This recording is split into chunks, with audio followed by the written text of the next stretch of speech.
Greetings, everyone. Thank you for joining us for the regularly scheduled Research in Progress webinar for the Robert Wood Johnson Foundation's Systems for Action Research Program. For some of you who may be new to the program or to this webinar series, I'll give you a brief introduction about what we're about. The Systems for Action program is one of the Foundational's national research programs working to build evidence for advancing a culture of health across the U.S. And for Systems for Action, our specific niche is studying ways of aligning medical care, public health, and social service systems in ways that improve population health and advance health equity. The Systems for Action program has been up and running for several years now, and we funded a variety of studies, all testing different mechanisms for aligning health and social systems. And in this webinar series, we meet about twice a month and check in with research teams that are funded through Systems for Action. And it's a chance for these teams to share with us what they're learning along the way in implementing the research studies and in translating research findings. And we like to have our research teams present at this webinar series a couple times a year, so we don't have to wait till the end of the research study to find out what we're learning. And so we have research teams that present in this forum really at all stages of the research process, from very early on in designing studies all the way down to the end stages of research where you have findings and you're translating those findings to policy and practice. We're very fortunate today to be able to hear from one of our Systems for Action research teams based in New York City that are studying ways of integrating health and social services for populations with mental illness, particularly young adult populations who are early in their stages of confronting a psychosis. And so we'll hear from that team very shortly today. I do want to give a quick bit of an advertisement for the Systems for Action research program. And we fund, every year we have an opportunity for research teams around the country and their collaborators to apply for funding through the Systems for Action program. If you've got a novel idea for how to integrate medical, social, and public health services, and you want to test that rigorously with a research design, our program provides funding and an opportunity every year to apply for funding. And we recently released the 2019 call for proposals for the Systems for Action research program at the Robert Wood Johnson Foundation. We released that a couple of weeks ago. So we encourage you, if you've got an idea, innovative idea for how to integrate health and social services, and you want to pull together a research team to test it rigorously, encourage you to take a look at the call for proposals this year and to consider submitting a proposal to our program. You can find this funding opportunity on the Systems for Action website, which is just systemsforaction.org. So I hope you will consider that. And now let me introduce the research team, interdisciplinary research team that will be presenting today's Research in Progress webinar. As I mentioned, this is a team based in New York City. We'll hear from several members and collaborators of this team, as well as some external stakeholders who are in a position to talk about the meaning of the study and how it might affect the field. But we'll be hearing today from U.Y. Bao, Dr. U.Y. Bao, who's a health economist and associate professor at the Weill Cornell Medical College in New York City. And she has expertise in studying economic and policy strategies to support evidence-based care for mental health and substance abuse conditions. Her current area of focus focuses on innovative payment models for integrating services that are needed for people experiencing early psychosis, as we'll hear about today. We'll also hear from Dr. Lisa Dixon, another member of the research team. Dr. Dixon is professor of psychiatry at Columbia University Medical Center, and she directs the Division of Behavioral Health Services and Policy Research within the Department of Psychiatry there at Columbia. Also, she directs the Center for Practice Innovation at the New York State Psychiatric Institute, where she oversees activities for the New York State Office of Mental Health in implementing evidence-based practices for persons with serious mental illness. We'll also hear from a couple of other individuals who, again, are in a position to kind of provide us with stakeholder interpretations of the study and where things are headed. We'll hear from Cathy Adams, who is a co-owner and clinical director of the Early Treatment and Cognitive Health program, which provides an innovative model called Navigate model interventions for young adults who are experiencing a first episode of psychosis, along with their families. Cathy is also a trainer and consultant for Michigan's Navigate teams, which provide these specialty services and serves on multiple committees within Michigan and nationally that are focused on addressing this population and the early intervention services that they can benefit from. And then secondly, we'll also hear from Dr. Thomas Smith, who is Chief Medical Officer at the New York State Office of Mental Health, New York State's leading public health agency for mental health. He's also medical director of New York State Office of Mental Health's Division of Managed Care and serves as a special lecturer in the Department of Psychiatry at Columbia University. He's got a wealth of expertise in managing and leading behavioral health programs for individuals with serious mental illness in both community and academic settings, and as well as has an extensive research portfolio himself focused on factors that predict recovery from chronic illnesses in this population. So really glad to have this talented team of collaborators involved in the New York City study. And with that, well, before I turn it over to our team, I do want to make sure that people know after we hear from our panelists today, we will have time for a question and answer session. We encourage you to use the Q&A box at the bottom of the screen. If you're with us on the Zoom, web-based Zoom platform, you should see in the middle at the bottom of your screen a little box that says Q&A. You can click on that box and type in your question really at any time through the presentation, and we'll work through as many of those questions toward the end of today's session when we get to the Q&A. So with that, let me turn it over to Dr. Mapp.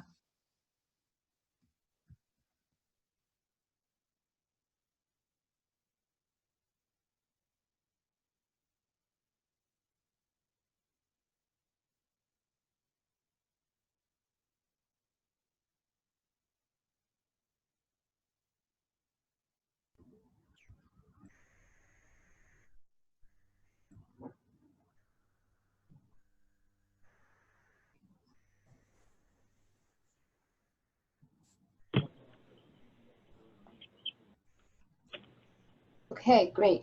Sorry about the glitch. Hi everybody. We're very excited to present this Research in Progress seminar webinar to this large national audience. And thank you, Glenn, for introducing part of our research team. So me, myself, Lisa, and Tom, and we're very fortunate to be working with you. Jennifer Humeski is a health economist at Columbia University and New York Psych Institute, and she's leading part of the analysis that informs our payment algorithms. Dr. Yan Li is a system engineer and associate professor at Mount Sinai Medical School, and he's doing the weight lift of implementing our ideas into an interactive decision support tool that will be available to payers and providers.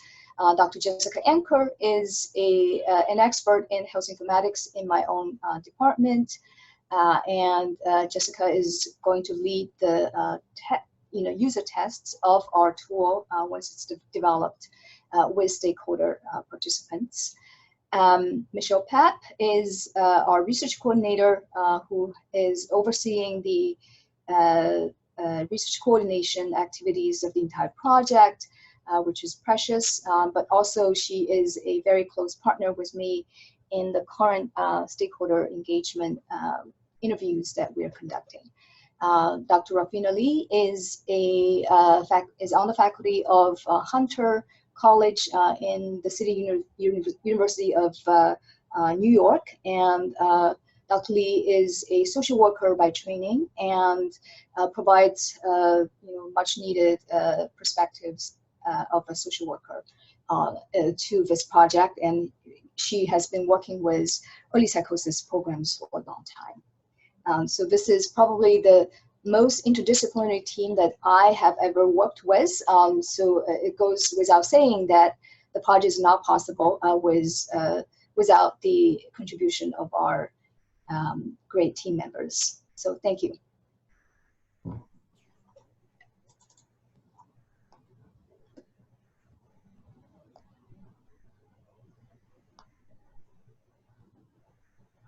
For some reason, it's sort of stuck here. Oh, great. So we'll start by having Dr. Lisa Dixon talk a bit about the rationale of doing this project, and especially why do we need a payment design tool for early psychosis programs. And then I'll take over and tell the audience a bit about our developmental project funded by the S4A program, and also our current S4A project. And we'll do a demonstration of our payment tool prototype at the end of our presentation, followed by stakeholder feedback and the Q&A. So Lisa, if you can take over from here, but I'm having problem advancing the slide.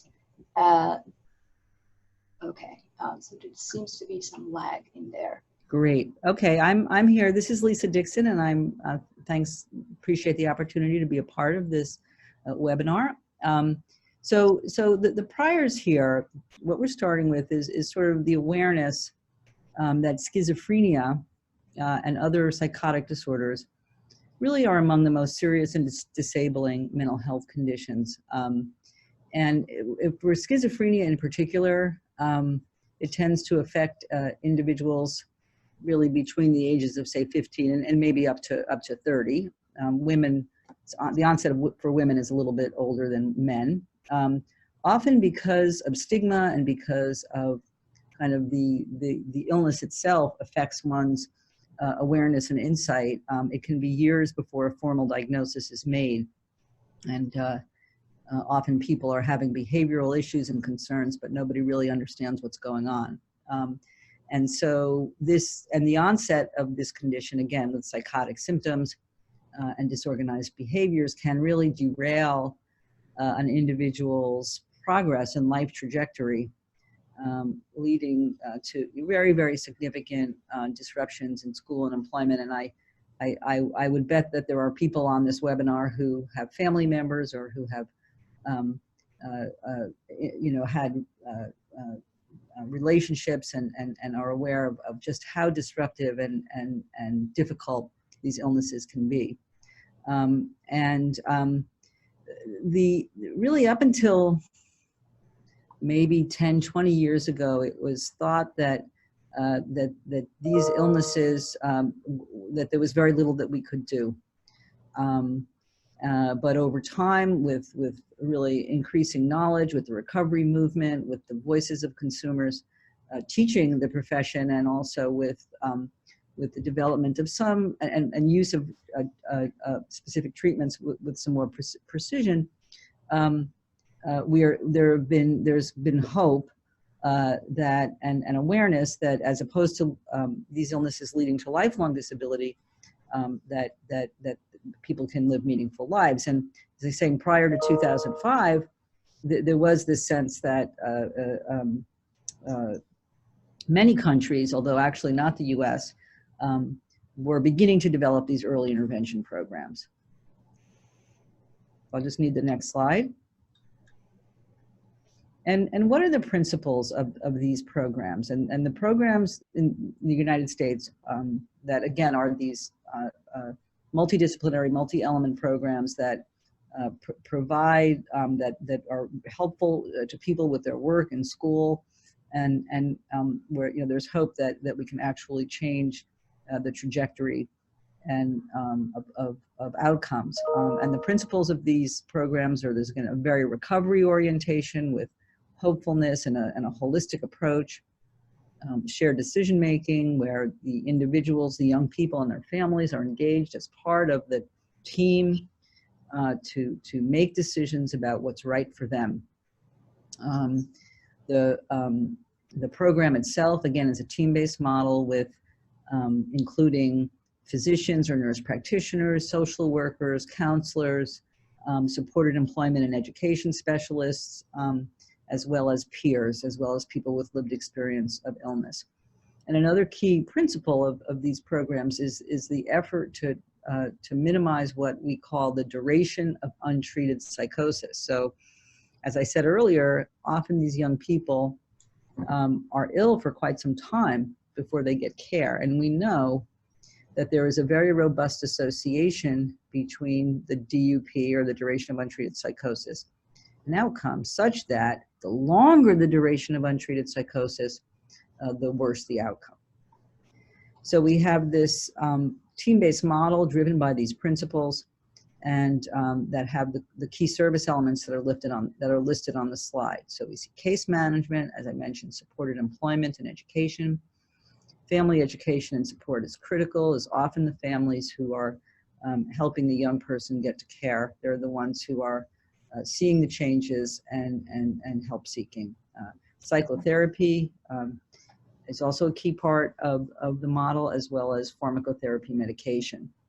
And one of the things that we're learning more and more about is that these young people are increasingly, we're learning that they actually have medical issues, non-psychiatric medical issues that require attention early on. So these are it's a multi-element model. You don't have to go to, to the office down the street for psychotherapy and then across town for pharmacotherapy. These services are all provided under one roof with one team. And then the next slide.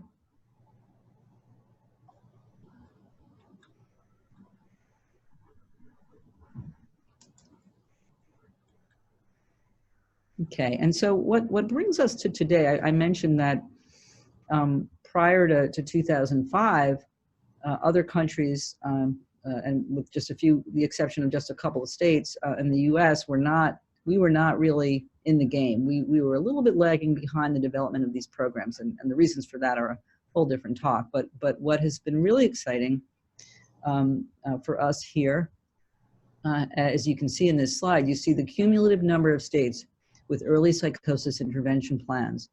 And we went from literally 2 to almost 50 states. And what you can see on the graph is that there were some significant policy and funding boosts that sort of got these programs started. And in particular, the state mental health block grants were the money, a specific set aside money for first episode services was added to the mental health block grants.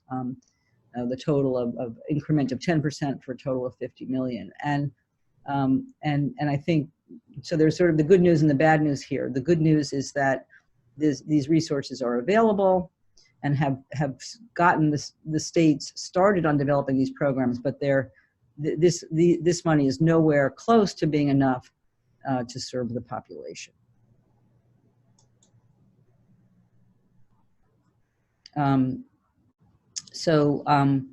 As I mentioned, the mental health block grant is not adequate for population-wide deployment for these young people who are developing psychosis or have psychosis. And the teams, they're called coordinated specialty care. So if you see CSC on these slides, those are the clinical programs that are providing services. And in New York, like virtually every state, there is as this slide says, a patchwork approach to financing. So some combination of the mental health block grant funding, insurance billing, other local grants, and institutional supplements are together kind of by without much to spare, supporting the teams that are available. And of course, there's an insufficient number of teams to serve the population. And so what really is needed is a way to pay for this program that, again, adequately covers the cost, that has the right kind of incentives to provide the evidence-based care that we know works, and that is also clearly consistent with the local environment and local preferences and practices. Great, thank you, Lisa. So I'm just gonna take over here. So here is a conceptual model for a multi-part payment system that was proposed a few years ago by an article led by Frank Lead and McGuire in 2014. So this article really, this model depicts a multi-part system. So the first part being a per case payment or case rate payment that covers team leadership, community outreach, case management, supported employment and education, and essentially services within the CSC framework that do not necessarily involve the client, and also may or may not be currently reimbursable under the current prevailing payment system. And the second part is what they call a per service payment, which is largely a visit-based payment that covers pharmacotherapy, psychotherapy, family psychoeducation, and potentially supported employment and education. And the third part is an outcome-based payment which is essentially an incentive payment that rewards providers for achieving predefined targets. And so our work was initially inspired by this conceptual model, but at the same time, naturally you would ask these following questions. So given this neat conceptual model, how will payers and kind of policymakers operationalize this model? In particular, how much should the payment rate be? And also, how should decision makers set up the outcome-based payment? So it's this set of questions that really got us thinking about, could we do something that to operationalize this idea into a decision support tool for payers and providers.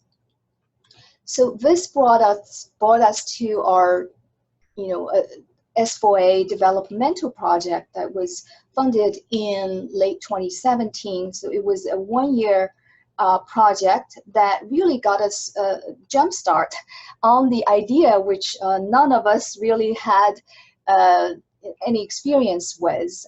At least I myself was not, I had this idea, but how to do it was the question. So the developmental project mechanism really suited our needs, and so thank you again, S4A and RWJ. So in that developmental project, we had two aims. One is to develop analytical algorithms of this multi-part payment model, and secondly, to develop in a pilot test, a prototype of the decision support tool that assists CSC payers to tailor their payment design to local needs and circumstances. And this is what came out of our developmental project on a conceptual level. So what we, essentially we decided that our payment design tool will address two parts of the payment system. So the first part is a bundled case rate payment, which is a must-have component that covers CSC services that do not have existing or sustained payment mechanisms. And under that part, we have like two design choices for users. One is what types of CSC services they wanted to cover. And the second choice is whether they wanted to consider a fixed case rate, which is going to be the same for all patients and at any time, or a variable case rate. And then the second part is the outcome-based payment, which is an optional component that rewards CSE providers for each client achieving a pre-specified outcome. And so under this part, we also have two design choices for the users. So number one, what are the outcomes that they wanted to incentivize, considering that different stakeholders might have different priorities. So we allow them to, we provide the options for them to choose from. And the second design choice is, how much is at stake, how much they want at stake. Essentially, percentage of case rate payment they wanted to withhold and devote to outcome-based payment. So, so we conducted, we developed a prototype of, based on the conceptual ideas, and we pilot tested the prototype with a small number of payer stakeholders in New York State. So altogether 4 of them. And this included 1 policymaker from New York State, 2 behavioral health directors and their colleagues from Medicaid managed care plans, and 1 behavioral health director and colleagues from a regional all-payer plan. And these stakeholders provided very valuable feedback on the relevance and the usability of our tool. At the same time, these interviews, pilot tests also revealed to us a need to engage CSE provider organizations as well as payers in designing and implementing a payment system. So here's a representative quote from one of our, pilot test participants. We should be working side by side. There needs to be buy-in from the get-go. Otherwise, providers, when they see the results of this, they're just going to spend a great deal of time poking holes in why this is not valid. So this has to be a shared tool. So this really, prompted us to think about the next stage of the program, of the project. And thankfully, we, S4A issued another round of call for proposals in the summer of 2018, which we responded to extend this line of work, and also we're grateful that to be funded on this regular project, a 2-year project. So the aims of our current project are to develop a collaborative decision support tool that are used by CSE payers and provider organizations to design a payment system. And also later on, we will conduct user tests of the collaborative decision support tool with dyads of users representing payer and provider organizations. And so here's an outline of our progress so far in our current project. On the one hand, we're implementing the computerized tool by refining the analytical algorithms, updating our tool prototype, also programming of the real tool led by Dr. Lee. But at the same time, we thought that we would want to engage the CSE provider stakeholders at this early stage of development so that our design could reflect their input. So we started doing a CSE provider team interview study in the summer, in the past summer. And we recruited using a national listserv, which turned out to be far-reaching and very effective, but also snowballing. And we asked participants about their current financing approaches and their financial planning needs, but also we solicited their feedback on our tool prototype. So far, we've conducted 13 interviews with informants from 10 different states. And obviously, I would just say that the interviews, the findings, even though they're preliminary and is still ongoing, has already informed our design of our tool. So very quickly, so our current project, there's some preliminary findings of the CSE provider interviews, such as the financing approaches really run the entire gamut from all or almost all grant funded to almost all insurance billing supported. And state county funding is in most circumstances limited, has restrictive eligibility rules, and is usually paid in lump sum. to the teams that is not by clients served or by services delivered. Insurance billing is at odds with the nature and the intent of CSC. Regular insurance reimbursement rates are not adequate to support the specialized and small caseload nature of CSC. Programs devote substantial manpower to getting reimbursement if they are in that, they are doing that. And programs that rely on insurance billing had to forego essential CSC services. For example, the supported employment education that Lisa talked about, that are not, simply because they're not reimbursable.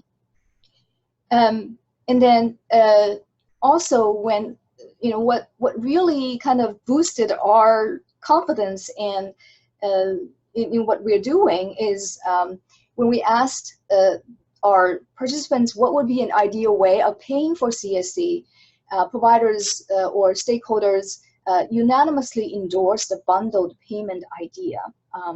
And even though they might not use the exact term, so they used terms such as bundled rate, blanket code or fee, case rate payment, program fee, daily or monthly fee rate, or per diem. So some of them relate that idea to some other payment that are essentially bundled, such as payments for assertive community treatment for people with serious mental illness. Provider stakeholders largely expect current financing model to go on. However, a lot of them expressed anxiety about possible future changes, and especially if the current mechanisms were to change or were to discontinue, how are they going to be able to sustain that services, which they view as very valuable to the clients that they serve. Overall, provider stakeholders think our tool is helpful and it makes sense, and they also envisioned different ways of making use of the tool, which was a fresh breath of air to us. For example, in this quote, our informant said that in the past, when we are kind of talking about doing this, that is, which means thinking about a new payment model, we didn't really know what to base the fee off of. So having these variables actually outlined, I think, is very helpful. And their feedback, as I mentioned, already informed quite a few changes to the prototype that we are developing. So quickly, so I've talked about what's done and what's ongoing. And in the near future, we will continue to analyze the provider interview data and also finishing up implementing the tool prototype into an interactive computerized tool that we will host on a certain website. And we will recruit payer-provider diets for user tests and refine payment tool based on findings of user tests. And hopefully we get to disseminate tool widely at the second half of our project. So I see that we do not have a lot of time left. I would just very quickly run through, maybe take 5 minutes to run through the prototype so as to give people an idea of the tool. So we start out by providing some payment, background information for this tool and what is it for. And then we provide the literature that we have based our study, our project on.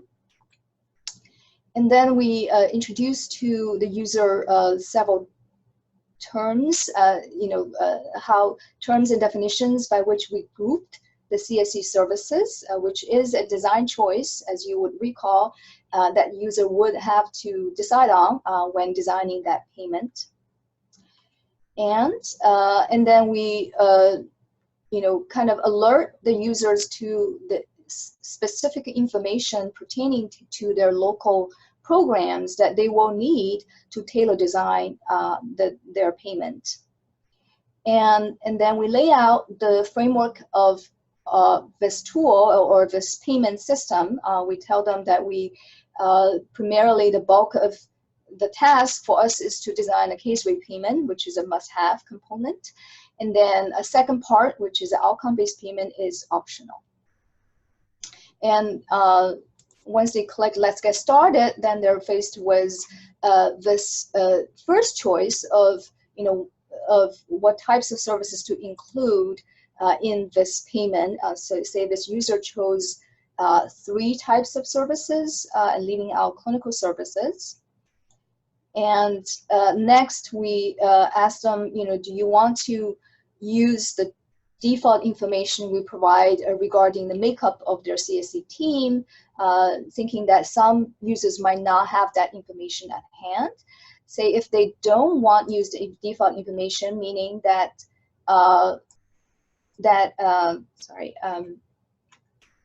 meaning that they actually have their specific information in there that they can use, then it will be brought to this next slide where they could indicate the types of staff, types of professionals that make up their CSE team, and their FTEs devoted to the CSE programs, and their wage rate.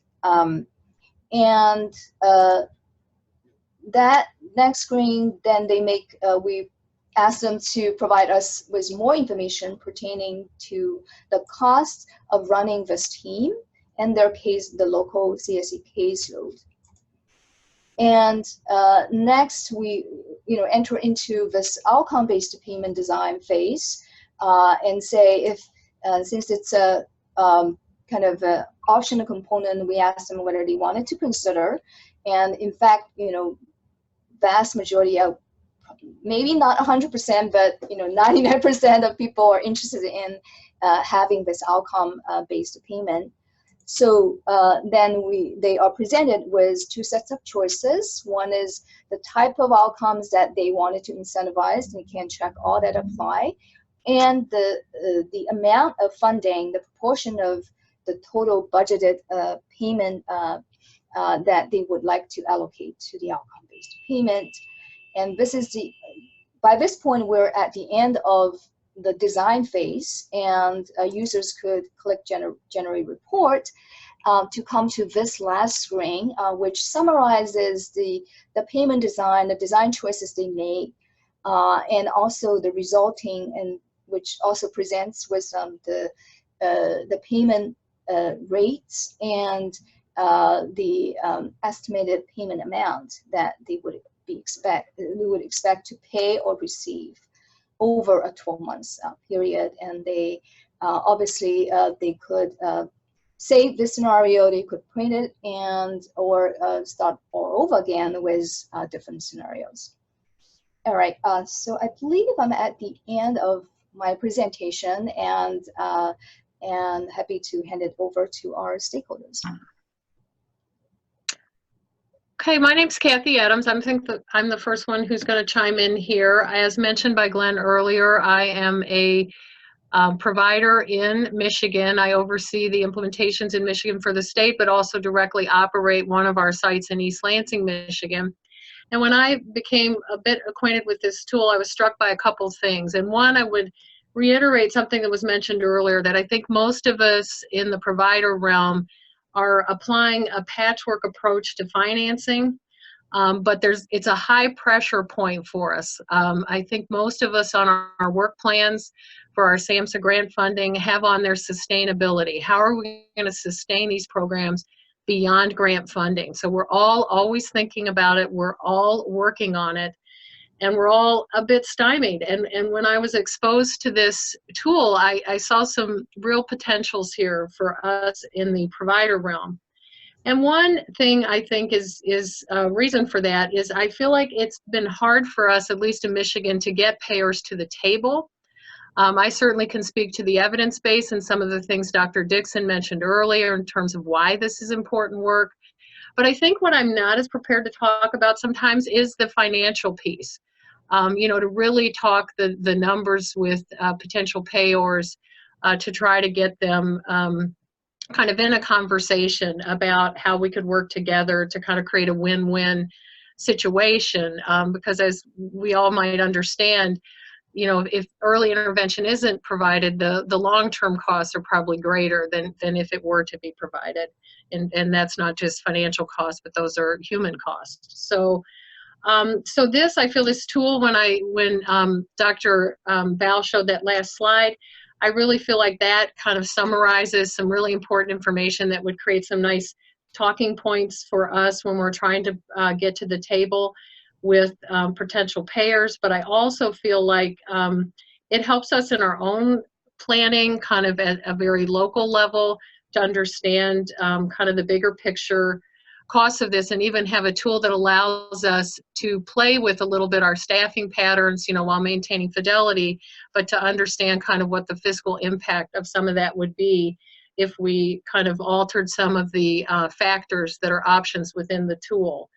The one thing I would offer that I shared in a call earlier was I think the one thing that as we move towards value-driven and outcome-based care, and I think that's definitely happening. I've gotten several notices from local insurers that they're moving in that way, and they're offering different webinars. And obviously, I think there should be transparency. We should be able to demonstrate that we're meeting some outcome measures. But I also worry about the impact on care. So I think that's a conversation if you know, a certain outcome is being attached to an incentive, you have to be cautious about how that can impact people's decision making clinically. And I did mention that when I was responding to a provider interview. So I just think that's a kind of a bigger picture thing and a bigger conversation. But I think that kind of summarizes some of the advantages I see to having access to this tool on both sides of the table, both for payers and policymakers, but also for providers, because we're doing a lot here in Michigan to try to open up conversations both with legislators, but also with our insurance commission, and also with individual payers who serve our citizens here in Michigan. So I do see some real advantages to having a tool like this to inform those discussions. And I wanted to thank everybody on the call today for allowing me to be part of this important conversation. I do think we really need to be talking about this and finding some strategies. I'll assume I'm up next. This is Tom Smith. Thanks, Cathy. Appreciate your thoughts. I'm just going to talk for a couple minutes, hopefully leave some time for questions and discussion. I was introduced earlier. I'm the Chief Medical Officer for the New York State Office of Mental Health, so I'm representing more the policy side and the state oversight view of first episode psychosis and the funding issues. So I'm in New York State, the same state that Lisa is in, Dr. Dixon, and we do have the OnTrackNY program that was discussed earlier. There's about 22 or 23 OnTrack clinics now in New York State, and our state mental health authority has been strongly committed to growing this program. Our goal is to hopefully get closer to 40 clinics and be able to say that we have statewide coverage for individuals with first episode psychosis based upon population level estimates we've made. So we're committed. The good news is there's a lot of alignment now between obviously the science and the policy. We have an evidence-based practice, but we have a lot of policymakers both at state and federal levels that are really endorsing and pushing the model of coordinated specialty care, and also the whole notion of prevention and early intervention approaches, especially for people with psychotic disorders. So there's a lot of support. But as the other speakers have said, there's not a lot of clear avenues towards funding comprehensively these programs. That is the problem. The programs are different enough from your standard Medicaid funded or routine behavioral health services in terms of services being flexibly offered, off-site, in the community, employment, education supports, et cetera. They're different enough such that there are some real concerns about how to pay for them under current Medicaid and commercial program rules and regulations. But like I said, there's a lot of interest on the policy side in getting this done. In New York State, we did a time study. We looked at data from several of our on-track clinics. We recently reported a summary of the time study. In New York, what we've done is we've encouraged, we've subsidized the FEP programs with the block grant dollars, like every other state. We also added additional subsidies that we had available in New York State, and we encouraged the providers to bill, essentially fee for service, for whatever services they could bill from either commercial or public plans. In New York State, about 40%, I think 40 to 50% of the FEP individuals are Medicaid enrolled, so we're running close to 50% Medicaid and commercial. We did a time study where we collected data on all services offered over a 2-week period from 13 of the clinics, and when we estimated optimal billing for both, Medicaid state plan services and also for home and community-based services, our estimates still showed that the optimal revenues still only accounted for a little more than half of the cost of running the program. So we do have a major concern here about sustainability.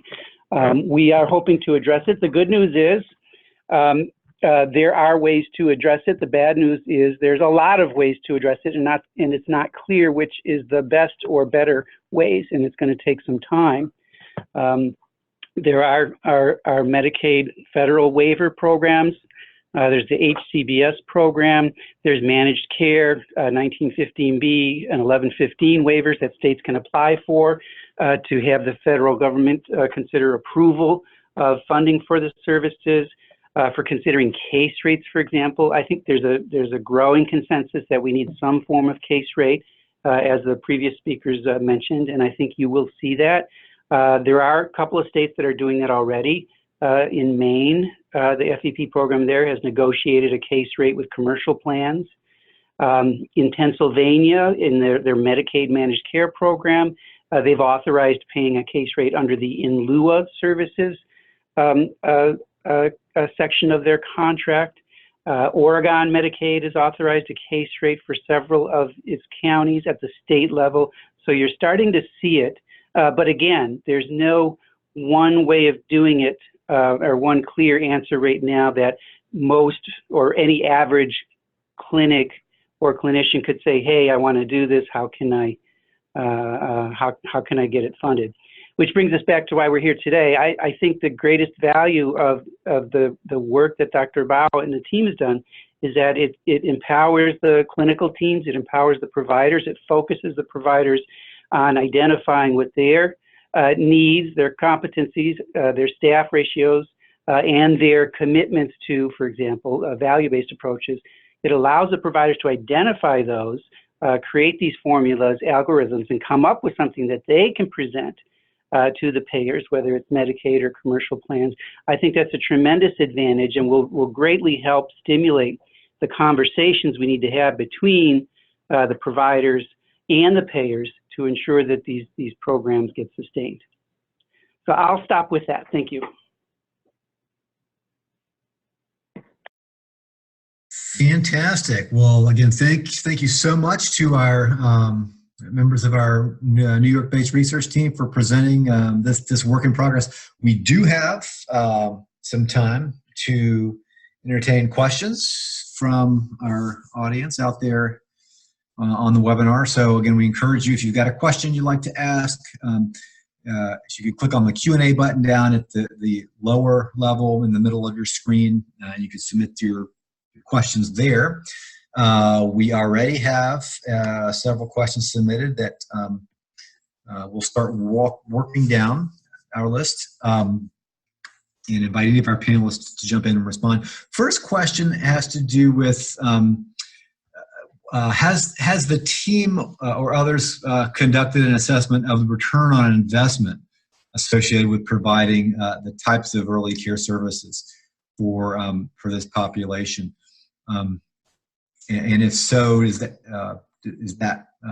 any evidence on ROI a part of the work that is being conducted?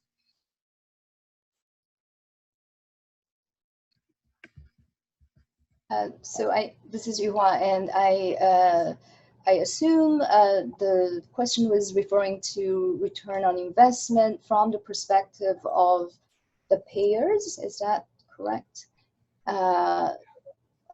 Whoever pays for these services.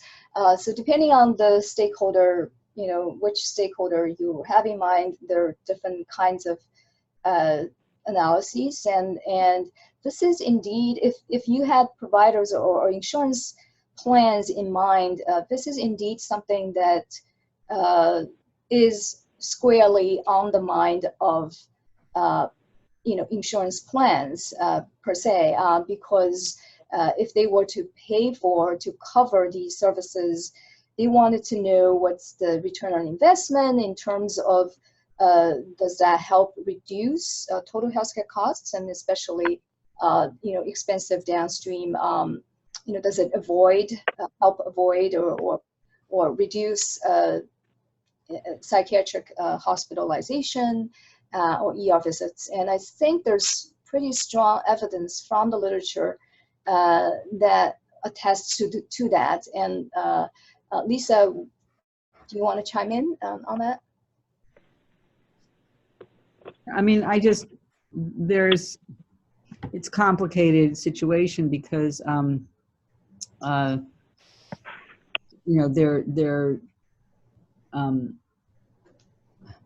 I should just say this. There have been a number of studies of the cost effectiveness of these models, relative to various controls, which have shown that there's like a very high likelihood of cost effectiveness. I mean, and obviously the key here, or one of the keys, is the reduction of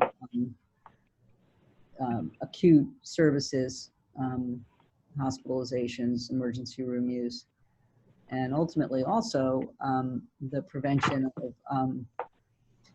of people going on disability, or at least delaying that. So there's a lot more work that we have to do in terms of the long-term outcomes and sequelae of these programs. We're sort of, it's a work in progress, even as we feel like we have a very, very solid foundation for the initial delivery of the service. But what you don't want to have is a situation where there's such a focus on, say, reducing use of hospital that there's inappropriate avoidance of hospital when these young people are often very, very sick, and there has to be a commitment to safety and quality. Fantastic. Thank you so much. So I want to get to some of our other questions. Another question asked, is this tool can still be used as a bargaining tool for providers when approaching insurance plans about setting payments? And has there been research to study how payers, health plans and others, have responded to the tool in terms of changing their payment policies? Yeah, I can speak a bit to that, and I think it's very, very well put that this could be used as a bargaining tool, and I would use it as use an alternative term, which is like a collaborative tool, and which actually we heard about in our provider interviews already, that they told us that next time they go discuss potential payment innovations with a provider, with a payer, they could get together and use this tool to play with different scenarios and considering what would be in a reasonable approach. So yes, so we saw that potential, but we were also kind of what we heard from our provider interviews actually strengthened our this perspective. Yeah, we did present an earlier version of the prototype to, as I indicated in our presentation, a small number of payer stakeholders in New York State. I would say that there are sort of mixed responses regarding whether they are likely to take up that tool to design a payment for CSC. Simply, I mean, I think a big reason of their ambiguity is currently, as Lisa and Tom mentioned, CSC is being funded by a mix of both public and private funding, and the mental health block grant and state and county fundings does account for a big part of it now. And what we heard from our provider teams is that oftentimes these private payers are just taking a let's wait and see attitude, because they are referring individuals to these programs, but they are not actually paying for it, because the teams are being financed to various extent by public resources, public funding at this point. So I do think that over time, as Tom mentioned, state policymakers are very actively thinking about how do we systematize, how do we make this payment approach more systematic over time. So I do think that states and public agencies, authorities will have to play a leadership role and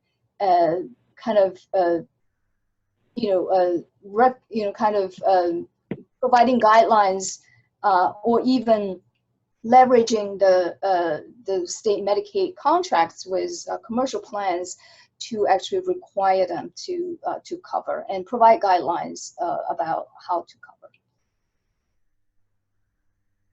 Great, fantastic.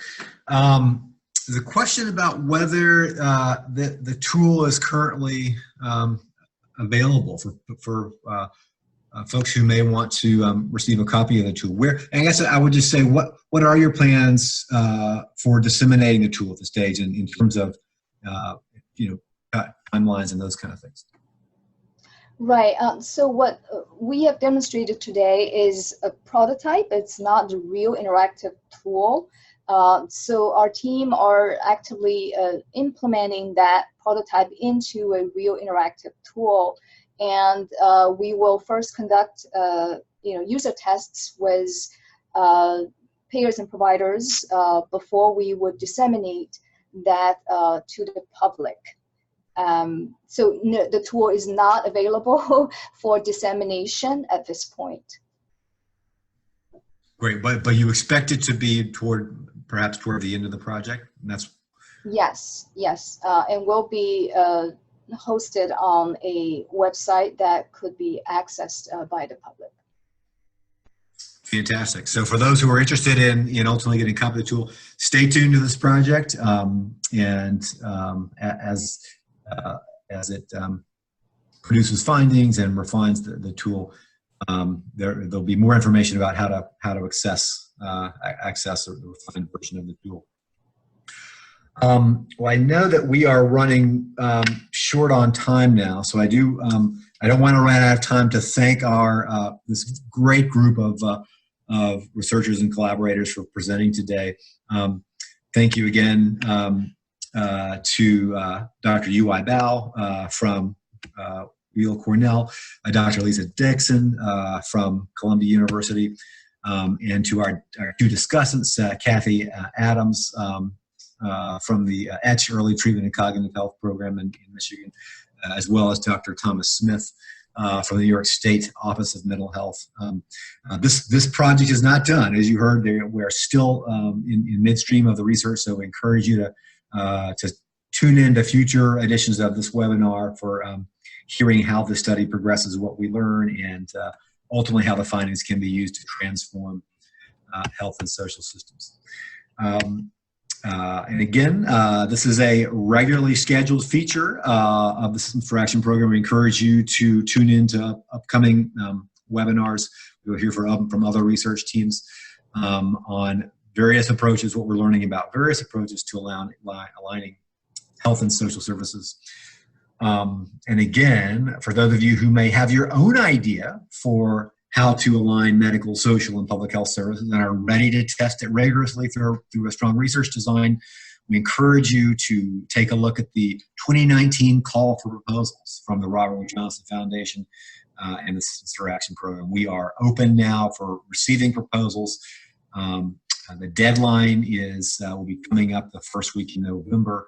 There's a letter of intent that is due a little earlier in October. So please go to our website at systemsforaction.org to download the 2019 call for proposals and consider submitting your own proposal. So again, thank you all for joining us. We will have slides available and an archive recording of this webinar available soon. Also, those are posted on the Systems for Action website. That's where you can find slides. Thank you for joining us. Thank you again to our great research team, New York-based research team. And we look forward to staying in touch. So long, everybody. Thank you.